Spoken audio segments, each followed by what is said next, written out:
নমস্কার বন্ধুগণ, আমি রাহুল আপনাদের স্বাগতম জানাই ট্রেড টক্সে। তো চলুন দেখে নিই এই সপ্তাহে আমরা কোন কোন স্টকগুলোকে সুইং ট্রেড করার জন্য চুজ করেছি। আর এই যে স্টকগুলোর নাম বলবো বা দেখাবো, আমি আপনাকে রেকমেন্ড করছি না যে আপনিও কালকে চোখ কান বুঝে এইসব স্টকে টাকা লাগিয়ে ফেলুন। না, আমি চাই এই যে স্টকগুলোকে বেছে নেওয়ার পেছনে কী কী কারণ লাগিয়েছি বা কীভাবে আমরা এই স্টকগুলোকে শর্টলিস্ট করেছি, সাপোর্ট কোথায়, রেজিস্ট্যান্স কোথায়, কীভাবে চার্ট পড়তে হয়, এগুলো আমি সবকটা স্টকের ইন্ডিভিজুয়াল করে কিন্তু ভালোভাবে বিশ্লেষণ করব। সেগুলো আপনি শিখুন, শিখে আপনার জন্য একটা খাতা তৈরি করুন ট্রেডিংয়ের। সেখানে পারলে লিখে রাখুন পয়েন্ট ওয়াইজ যে সুইং ট্রেড করতে হলে কীভাবে স্টক সিলেকশন করতে হয়, কীভাবে সাপোর্ট, রেজিস্ট্যান্স বা অন্যান্য প্যারামিটারগুলো দেখতে হয়। যত শিখবেন, যত বুঝবেন, ততই কিন্তু আপনি আগামী সময় ভালো ভালো সুইং ট্রেড নিতে পারবেন। যদি আমার কথা শুনে চোখ কান বুঝে, কিছু না বুঝে যদি স্টকে ট্রেড নিয়ে ফেলেন, সেটা কিন্তু প্রপার না। আমি সবকটা স্টকেই বোঝাবো ইন্ডিভিজুয়ালি যে কীভাবে আমরা এই স্টকগুলোকে সিলেক্ট করেছি। তো প্রথম যে স্টকটা আছে তার নাম হচ্ছে বিএসসি লিমিটেড, মানে বোম্বে স্টক এক্সচেঞ্জের স্টক। তো মাথায় রাখবেন, যে কোনো সুইং ট্রেড নেওয়ার আগে প্রথমে আপনি এই দুখানা টাইম ফ্রেমকে ফলো করবেন। এক হচ্ছে উইকলি, দেন হচ্ছে ডেলি। আগে উইকলি মানে বড় টাইম ফ্রেমে গিয়ে আগে ভালোভাবে চার্টটাকে বা ক্যান্ডেলগুলোকে অ্যানালিসিস করুন যে মার্কেটের ওভারঅল স্ট্রাকচার কেমন রয়েছে, স্টকের মধ্যে গতি কেমন রয়েছে, কীভাবে ব্রেকআউট বা সাপোর্ট নিচ্ছে, সেগুলো ভালোভাবে দেখে বুঝে যদি পছন্দ হয় স্টকটাকে, দেন সেটাকে শর্টলিস্ট করে আপনি ডেলিতে গিয়ে প্ল্যান করুন যে কোথায় বাইং করা যেতে পারে। তো বিএসসি স্টকের যদি আমরা উইকলিতে যাই, উইকলিতে কী দেখব? প্রথম কথা, এই স্টকটা কিন্তু তাবড়তোড় মুভ দেখিয়েছে, হ্যাঁ কি না? বিশেষ করে 2023-এর পর থেকে, মে মাস থেকে শুরু করে দেখুন ননস্টপ কিন্তু একতরফা ভেগেই গেছে। মানে যারা যারা এখান থেকে বাইং করে বসে আছে তারা একটা হিউজ প্রফিট কামিয়েছে, খুব ভালো কথা। তো আমরা বারবার যেটা বলে থাকি যে কোনো স্টক এইভাবে যদি একতরফা র্যালি করে, আপনি এইসব জায়গায় যদি বাইং করার সুযোগ মিস করে ফেলেন, তো এত উঁচু লেভেলে এসে বাইং করার দরকার পড়ে না। কেননা যদি কোনো স্টক এইভাবে র্যালি করে, তো স্বাভাবিকভাবেই প্রাইস অ্যাকশন ওয়াইজে প্রাইসকে কিন্তু একটা জায়গায় হোল্ড করতে হবে বা ভালো দেখে একটা বেস তৈরি করে নতুন কোনো বায়ারদের ইনভাইট করতে হবে। কেননা যারা যারা এখানে বাইং করে আছে তারা এত দূর ধরুন স্টককে নিয়ে গেছে, তারপর ফার্দার এত বড় মুভ কিন্তু দেখাতে পারবে না। নতুন কোনো আর কি ফ্রেশ বায়ারদের এখানে এন্ট্রি নেওয়া দরকার। সেটা কখন নেবে? যখন প্রাইস এখানে কিছুক্ষণ টাইম কাটাবে, ভালোভাবে একটা চার্ট প্যাটার্ন তৈরি করবে, বেস তৈরি করবে, তাই না? উইক সেলারদের আউট করবে, দেন নতুন বায়াররা এখানে এন্ট্রি নিয়ে আবারও নতুন একটা হাই তৈরি করাবে। এটাই কিন্তু সচরাচর আমরা প্রাইস অ্যাকশনে দেখে থাকি। তো সেই প্ল্যান মাফিক বিএসসিতে কী দেখেছি, প্রাইস উপরে গেছে, যাওয়ার পর কিন্তু এখানে কিছুদিন হোল্ড করেছে, ভালো রকমের হোল্ড করেছিল, করার পর অবশেষে একটা ব্রেকআউট দেখিয়েছে। তার মানে বুঝতে পেরেছি এই স্টকটাকে কিন্তু বাই করা যেতে পারে। এবার কোথায় বাই করব? তার জন্য আমাদের যেতে হবে ডেলি টাইম ফ্রেমের উপরে। তো ডেলিতে আমরা কি দেখতে পেয়েছি? দেখুন, এই স্টকে একটা প্রবলেম আছে, সেটা কি? ডেলিতে আমরা দেখেছি যে এটা রয়েছে সাপোর্ট আর এটা রয়েছে রেজিস্ট্যান্স। এর মধ্যে ননস্টপ কিন্তু ওই নভেম্বরের মাঝামাঝি থেকে শুরু করে এপ্রিল মাস পর্যন্ত কিন্তু এর মধ্যেই ঘোরাফেরা করেছিল কন্টিনিউ। তারপর কি হলো, একদম সাপোর্ট থেকে সাপোর্ট নেওয়ার পর ব্যাক টু ব্যাক সবকটা গ্রিন ক্যান্ডেল তৈরি করতে করতে করতে এই হাইটাকে ব্রেক করে দিয়েছে। তো আমরা বাই করার জন্য প্ল্যান করছি। এবার একটু বিবেচনা করে দেখুন, যদি আমি ধরুন আগামীকাল এইসব জায়গায় বাইং করতে যাই, স্টপ লস কোথায় লাগাবো? স্টপ লস লাগানোর জন্য এরকম টাইপের একটা সুইং দরকার, যার নিচে আমরা কি করব? স্টপ লস লাগাবো। তো এখানে দেখুন কন্টিনিউ এইভাবে ভেগেছে একতরফা। যদি আমি বাইং করতে যাই, স্টপ লস আমাকে লাগাতে হলে লজিক্যাল ওয়েতে কি বলে যে এই সাপোর্টের নিচে লাগাতে হবে। কিন্তু এত বড় স্টপ লস লাগানো কি উচিত হবে? হ্যাঁ, যদি আপনি ইনভেস্টমেন্ট পারপাসে দেখেন, ফান্ডামেন্টাল, টেকনিক্যাল সব কিছু ঠিকঠাক ঠিকঠাক থাকলে আপনি তখন প্ল্যান করতে পারেন। বাট সুইং ট্রেড যখন করছেন তখনও কিন্তু আপনাকে স্টপ লস একদম ক্যালকুলেট করে লাগাতে হবে, যাতে রিস্ক আপনি 1 টাকা নিলে 2 টাকার জন্য প্রফিট কামানোর সুযোগ থাকে। তো যখন দেখছি এত বড় একটা র্যালি হয়ে গেছে অলরেডি সাপোর্ট থেকে, তো আমরা এখন তাড়াহুড়ো করে বাই করব না, এখন একটু ওয়েট করব।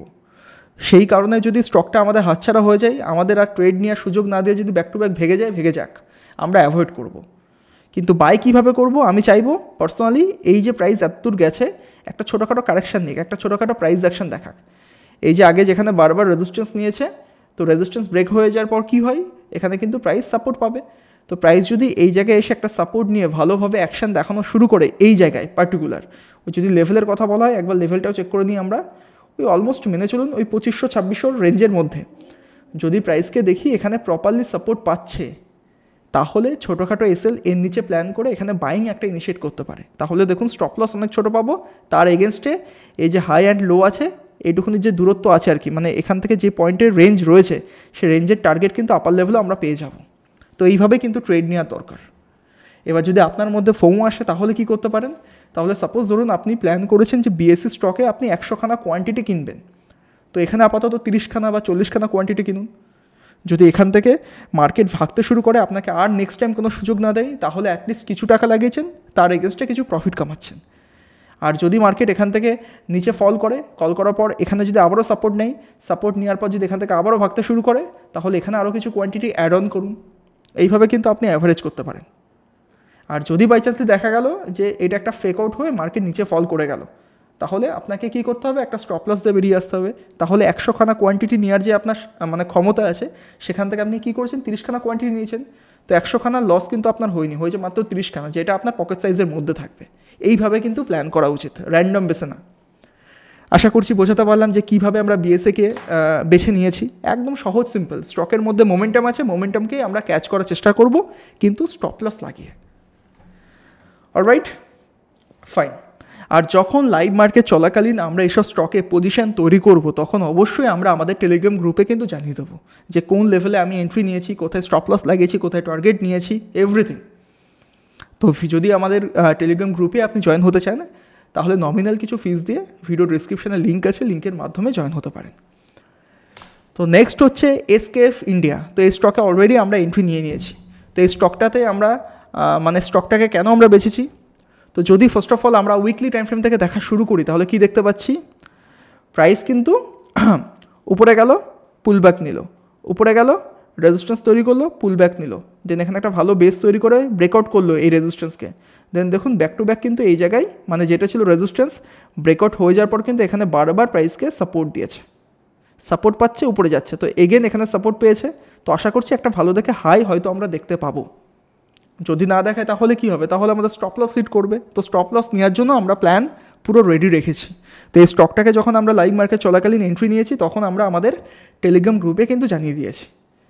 তো কি হবে, তো এবার আমরা যাব যে ডেলি টাইম ফ্রেমের উপরে, এখানে কোনো একটা ভালো বাইংয়ের জন্য কোনো কনফার্মেশন বা ক্যান্ডেল প্যাটার্ন বা চার্ট প্যাটার্ন কিছু দিচ্ছে কি দিচ্ছে না। তো দেখুন আগে যখন এই সাপোর্ট এলাকায় সাপোর্ট নিয়েছিল, প্রাইস একটা ডাব্লিউ প্যাটার্ন তৈরি করেছিল, মনে আছে। তো সেই প্ল্যান মাফিক যদি রিসেন্টলি প্রাইস অ্যাকশনকে ফলো করি, তো এখানেও খুঁজে পাবো যে প্রাইস এখান থেকে যে ফল করেছিল, করার পর এখানে একটা ডাব্লিউ প্যাটার্ন তৈরি করেছে সাপোর্ট এলাকায়, দেন গিয়ে মার্কেট আস্তে আস্তে উপরের দিকে যাওয়ার চেষ্টা করছে। তো এই ডাব্লিউ প্যাটার্ন দেখে আমরা এইসব লেভেলে মানে ওই 4433 লেভেলে আমরা এন্ট্রি নিয়েছি আর স্টপ লস লাগিয়েছি এই যে সাপোর্ট নিয়ে বা একটা সুইং নিয়ে উপরে গেছে, এই সুইংয়ের নিচে মানে 4098 লেভেলে আমরা এসএল লাগিয়েছি, এখানে এন্ট্রি নিয়েছি। তো যেটুকুনি এসএল পয়েন্ট হয়েছে আমাদের, তার এগেনস্টে কিন্তু দ্বিগুণের টার্গেট ইনিশিয়ালি আমরা প্ল্যান করছি। তারপর যদি দেখি স্টকের মধ্যে গতি আছে, ভালো ভালো এরকম বড় বড় ক্যান্ডেলে মুভ করছে, তাহলে আমরা আস্তে আস্তে স্টপ লসকে ট্রেল করে 1:3 টার্গেটও নিতে পারি আগামী সময়। বুঝতে পেরেছেন, সিম্পল। প্রাইস তার সাপোর্ট এলাকে ব্রেকআউট করেছে, মানে প্রাইস তার রেজিস্ট্যান্সকে ব্রেকআউট করেছে, করার পর সাপোর্ট নিয়েছে, আগেও একবার এখানে উপরে গেছিলো, দেন আবারও কিন্তু এর কাছাকাছি প্রাইস এসেছে। তো এখান থেকে যদি আবারও সাপোর্ট নিতে দেখি বা সাপোর্ট নিয়েছে, আমরা দেখেছি একটা ডাব্লিউ প্যাটার্ন তৈরি করেছে, তো সেটাকে ফলো করে আমরা ছোট্ট একটা এসএল লাগিয়ে এখানে বাইং করছি এর কাছাকাছি টার্গেট নেওয়ার জন্য। যদি দেখা যায় যে এখানে ডাব্লিউ প্যাটার্নটাকে ফেক করে আবার মার্কেট নিচে ফল করে যায়, তাহলে স্টপ লস দিয়ে আমরা এক্সিট করে বেরিয়ে আসবো। সেখানে আবার মাইন্ডসেটকে চেঞ্জ করলে হবে না যে হয়তো নিচে আসছে আসুক, আবার হয়তো সাপোর্ট নিয়ে উপরে যাবে, না, যখন স্টপ লস হিট হবে তখন স্টপ লস অ্যাকসেপ্ট করতে হবে। নাহলে এখান থেকে যে স্টপ লস হিট করার পর মার্কেট উপরে যাবে কি গ্যারান্টি আছে, এখান থেকে আরও কারেকশন নিতে পারে, তাহলে পুরো টাকাটা তখন আপনার আটকে থাকবে। কোনো দরকার নেই, টাকাটাকে আমাদের রোটেশন করতে হবে, অন্যান্য স্টকে যেখানে মোমেন্টাম আছে সেখানে লাগাতে হবে, হ্যাঁ কি না। তো এই কারণে আমরা এসকেএফ ইন্ডিয়াতে এখানে এন্ট্রি নিয়েছি। অলরাইট, এরপর দেখে নিই কোন স্টকটা আছে। এরপর হচ্ছে GESHIP, মানে গ্রেট ইস্টার্ন শিপ বা এরকম টাইপের একটা নাম কোম্পানির, সে যাই হোক। আপাতত এই স্টকে কেন আমরা এন্ট্রি নিয়েছি, তো এখানেও যদি আমরা উইকলি টাইম ফ্রেম থেকে দেখা শুরু করি, তাহলে কি দেখতে পাবো যে এই স্টকও কিন্তু 2022 সালের পর থেকে বা তার আগের থেকেও আপনি মেনে চলতে পারেন, মানে করোনার ক্র্যাশ হওয়ার পর থেকে কিন্তু ননস্টপ এই স্টকের মধ্যে মানে একটা বুলিশ র্যালি দেখিয়ে মার্কেট ধীরে ধীরে কিন্তু উপরের দিকে যাচ্ছে। দেখুন কন্টিনিউ, মানে এই স্টকের মধ্যে কিন্তু বুলিশ ভাব রয়েছে, বা মার্কেটের মধ্যে কিন্তু বা এই স্টকের মধ্যে কিন্তু বায়াররা ভালো রকমের ডমিনেট করে মার্কেটকে আপার লেভেলে নিয়ে যাচ্ছে, খুব ভালো কথা। তো আমরা নিশ্চয়ই কোনো একটা সাপোর্টে যখন কোনো একটা স্টকের মধ্যে আর কি গতি থাকে তখন কীভাবে সেসব স্টকে আমরা বাইং করব। এক, যদি তার রেজিস্ট্যান্সকে প্রাইস ব্রেক করে তাহলে এখানে বাই করা যেতে পারে ছোট্ট একটা এসএল লাগিয়ে, বা যদি প্রাইস কখনও রেজিস্ট্যান্সকে ব্রেক করে সাপোর্টে এসে সাপোর্ট নিতে দেখি দেন এখানেও বাইং করা যেতে পারে। এটাই প্ল্যান হওয়া উচিত যখন কোনো বুলিশ ভাব থাকে স্টকের মধ্যে তখন। তো সেই প্ল্যান মাফিক কী দেখেছি, প্রাইস কিন্তু কন্টিনিউ উপরে গেছে, একটা পুল ব্যাক দেখেছে দেন উপরে গেছে, এখানে কিন্তু অনেক দিন ধরে প্রাইস হল্ড করেছে বা বলতে পারি একটা রেজিস্ট্যান্স তৈরি করেছিল। তো সেই রেজিস্ট্যান্সকে কিন্তু ব্রেকআউট করার চেষ্টা করছে। তো যদি ব্রেকআউট করতে পারে কনফার্মলি তাহলে এখানে ছোটোখাটো এসএল লাগিয়ে আর কি এখানে একটা কল অপশান বাইং করতে পারি। মানে অপশান তো হবে না, মানে এখানে কোয়ান্টিটি হিসাবে আমাদের বাই করতে হবে। মানে এই যে স্টক আছে স্টকের নাম সার্চ করে আপনার রিস্ক অনুযায়ী কতগুলো কোয়ান্টিটি কিনবেন সেইভাবে বাই করতে পারবে। এবার যদি আমরা ডেলি টাইম ফ্রেমে যাই তাহলে কি দেখতে পাবো, তো ডেলিতেও আমাদের উইকলি টাইম ফ্রেমে যা যা প্ল্যান ছিল সেই প্ল্যান হিসাবে একদম ইনট্যাক্ট একই রয়েছে। যে প্রাইসের মধ্যে প্রথম কথা ভলিউমগুলো দেখেছি যে গ্রিন ভলিউমগুলো ভালো রকমের ইনক্রিমেন্ট হয়েছে। তারপর কি দেখেছি, প্রাইস কিন্তু এখানে কন্টিনিউ হোল্ড করে গেছে বা এখানে একটা প্রপার রেজিস্ট্যান্স তৈরি করেছে। তো আপাতত এই রেজিস্ট্যান্সের মধ্যেই আজকে ক্লোজিং দিয়েছিল। তো এখানে যদি ভালো একটা বুলিশ ক্যান্ডেল ডেলিতে তৈরি হতে দেখি প্রপারলি তাহলে ছোটোখাটো এসএল লাগিয়ে আমরা 1:2 এর কিন্তু টার্গেট প্ল্যান করে চলব। বুঝতে পেরেছেন? তো একটু সতর্ক হয়ে দেখুন, যদি এখান থেকে আবার যদি প্রাইস রেজিস্ট্যান্স নিয়ে নিচে ফল করে যায় তাহলে এই স্টকটাকে অ্যাভয়েড করতে হবে। কিন্তু যদি এখান থেকে সাপোর্ট নিয়ে মার্কেট উপরে যায় তো অবশ্যই আমরা এখানে বাইং ছোটোখাটো এসএল লাগিয়ে কনসিডার করতে পারি। তো এইভাবে এই স্টকটাকে আমরা বেছে নিয়েছি। আশা করি এখানেও বুঝতে পেরেছেন, ভালো কথা। এরপর দেখে নিই কোন স্টক আছে। এরপর হচ্ছে এসআরএফ লিমিটেড। তো এই স্টকেও আমরা এন্ট্রি নিয়ে নিয়েছি এইসব লেভেলে। তো এই স্টকটাকে বেছে নেওয়ার পেছনে কারণ কি, যদি আমরা উইকলি টাইম ফ্রেম থেকে দেখা শুরু করি তাহলে এখানে কি দেখতে পাবো যে এসআরএফ ইন্ডিয়া কিন্তু উইকলি টাইম ফ্রেমে ভালো একটা বেসের ব্রেকআউট দিয়েছে বা ভালো একটা চার্ট প্যাটার্নের কিন্তু ব্রেকআউট দিয়েছে। কেননা প্রথম কথা এই স্টকেও দেখেছি কন্টিনিউ ওপেন হওয়ার পর থেকে কিন্তু মানে মানে একদম সুন্দরভাবে বুলিশ র্যালি দেখে কন্টিনিউ আস্তে আস্তে আস্তে আস্তে মার্কেট প্রত্যেক বছরে বছরে উপরে যাচ্ছে, মানে একদম বুলিশ চার্ট। তারপর কি করলো, এই 2021-এর শেষের দিক থেকে শুরু করে 2024-এর মার্চ মাস পর্যন্ত প্রাইস কিন্তু একটা সুন্দরভাবে চার্ট প্যাটার্ন তৈরি করেছে। দেখুন, যেই কথাটা প্রথম স্টকে বলেছিলাম আমরা যে প্রাইস যদি কখনও এরকম টাইপের বড় বুলিশ র্যালি দেখায় এইভাবে কিন্তু কন্টিনিউ হতে পারে না। আপনি যদি এইসব জায়গায় বাইং করার সুযোগ হাতছাড়া করে ফেলেন তাহলে যে এই জায়গায় আপনি বাইং করতে পারবেন সেটা রিস্ক অনেক বেড়ে যায়।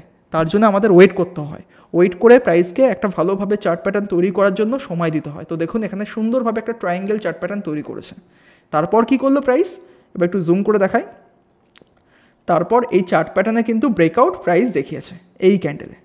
তো এই ক্যান্ডেলে আমাদের ট্রেড নেওয়ার দরকার ছিল, বাট তবু আমি একটু ওয়েট করে গেছি, দেন একটু উঁচু লেভেলে ট্রেড নিয়ে ফেলেছি।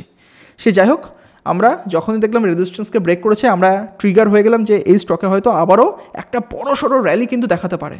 যদি স্টকের মধ্যে মোমেন্টাম থাকে তাহলে আমি এই স্টকটাকে আগামী 1-2 বছরের জন্য হোল্ড করতে পারি। এই না যে আগামী 1-1.5 মাসে একটা টার্গেট পেলাম বেরিয়ে আসলাম, তা না। কারণ এই স্টকের মধ্যে কিন্তু ননস্টপ ওপেন হওয়ার পর থেকে কিন্তু ভালো রকমের র্যালি দেখিয়েছে একটানা।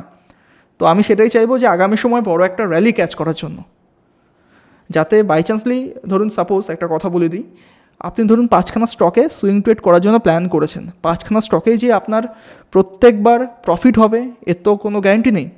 যদি 5খানার মধ্যে 2টো স্টকেও আপনার এসএল হিট হয় আর যদি 3টে স্টকে আপনি ভালো প্রফিট কামাতে পারেন আর এর মধ্যে যদি একটা স্টকে আপনি এরকম বড় একটা হিউজ টার্গেট নিতে পারেন তাহলে কিন্তু মানে একদম এই যে 2খানা স্টকে লস হচ্ছে সব ভুলে গিয়ে একটা ভালো প্রফিট এনে দেবে।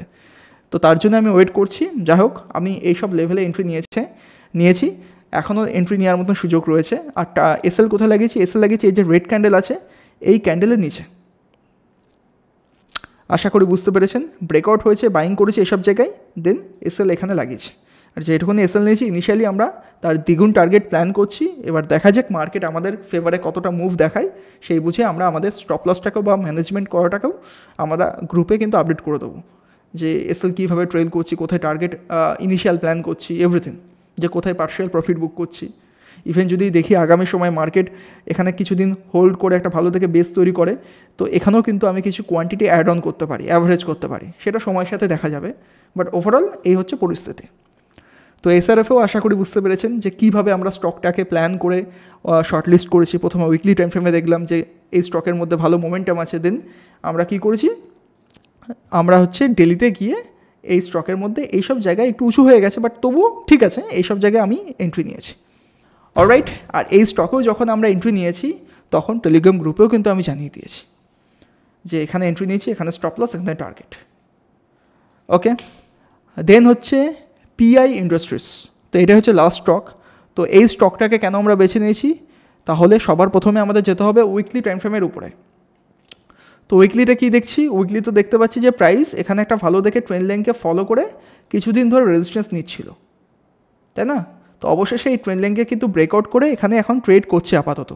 তো এই লেভেলে মানে রেজিস্ট্যান্সকে ব্রেক করে যদি কোনো ভালো বাইং ইনিশিয়েটের জন্য কোনো ক্যান্ডেল প্যাটার্ন বা চার্ট প্যাটার্ন যদি খুঁজে পাই, তাহলে আমরা কিন্তু এখানে পিআই ইন্ডাস্ট্রিজে বাই করতে পারি। তো আপাতত বুঝতে পারলাম যে এই জোনটা কিন্তু উইকলি টাইম ফ্রেমে ভেরি ভেরি ইম্পর্টেন্ট। তো এই জোনটাকে ভালোভাবে বুঝতে হলে কী করতে হবে, আমাদের যেতে হবে ডেলি টাইম ফ্রেমের উপরে। তো ডেলিতে কি দেখতে পাচ্ছি, প্রাইস কিন্তু ব্রেকআউট এখানে করেছে, কিন্তু ব্রেকআউট করার পর এখনও প্রপার কিন্তু কোনো একটা প্রপার বুলিশ ক্যান্ডেল আমি খুঁজে পাচ্ছি না। এখনও কিন্তু এখানে রেড ক্যান্ডেল দিয়ে প্রাইস রেজিস্ট্যান্স পাচ্ছে। তো যা করছে করুক, এখানে যদি আগামী 1-2 সপ্তাহ হোল্ড করে করুক, করার পর যদি প্রপার একটা ক্যান্ডেল খুঁজে পায়, সাথে ভলিউমও যদি ভালোভাবে খুঁজে পায়, তাহলে এখানে তখন আমি কল অপশান না মানে এই স্টকে কোয়ান্টিটি হিসাবে বাই করতে পারবো। আর যখন বাই করব, নিচে একটা এসএল লাগাবো, যেটুকুনি এসএল দেবো তার এগেনস্টে কিন্তু দ্বিগুণের টার্গেট রাখবো। খুব সিম্পল। আর যদি এখান থেকে মার্কেট দেখি 2-1 দিন হোল্ড করতে করতে নিচের দিকে ফল করে যাচ্ছে, তাহলে এই স্টকটাকে আমরা অ্যাভয়েড করে দেবো, আমাদের ওয়াচ লিস্ট থেকে এখানে রিমুভ করে দেবো, আবার নতুন কোনো স্টকের দিকে আমরা নজর রাখবো। আপাতত প্ল্যান হচ্ছে এখানে 2-1 দিন হোল্ড করুক, তারপর ভালো একটা ক্যান্ডেলে ব্রেকআউট দিক, দেন গিয়ে এন্ট্রি নেবো। আর যখন এন্ট্রি নেবো তখনও আমরা লাইভ মার্কেট চলাকালীন গ্রুপে কিন্তু জানিয়ে দেবো। ক্লিয়ার করতে পারলাম? তো এই সপ্তাহে আমরা এই 4-5টা স্টকই ভালোভাবে নজর দিয়ে রাখছি। যা যা প্ল্যান করলাম সেই প্ল্যান হিসাবে যখন দেখবো মার্কেট রিয়াকশান দেখাচ্ছে, আমি অবশ্যই ট্রেড নেবো। ট্রেড নেওয়ার সাথে সাথে গ্রুপেও জানিয়ে দেবো। তো যদি ভিডিওটা ভালো লেগে থাকে, এই ভিডিও থেকে যদি কিছু না কিছু শিখে থাকেন, তাহলে প্লিজ আমাকে একবার কমেন্ট করে জানান যে কী ভালো লাগলো, আর ভিডিওটাকে একবার লাইক করে দিন। আর কমেন্টে বলুন যে আপনি কীভাবে এইসব স্টকগুলোকে যে বেছে নেওয়ার পেছনে কারণগুলো জানালাম, আপনি কীভাবে খাতায় সেগুলোকে নোট ডাউন করলেন, কী কী শিখলেন, এভরিথিং। আর যদি আমাদের চ্যানেলে নতুন হয়ে থাকেন, চ্যানেলটাকে সাবস্ক্রাইব করতে একদমই ভুলবেন না। দেখা হচ্ছে আগামীকাল। বাই।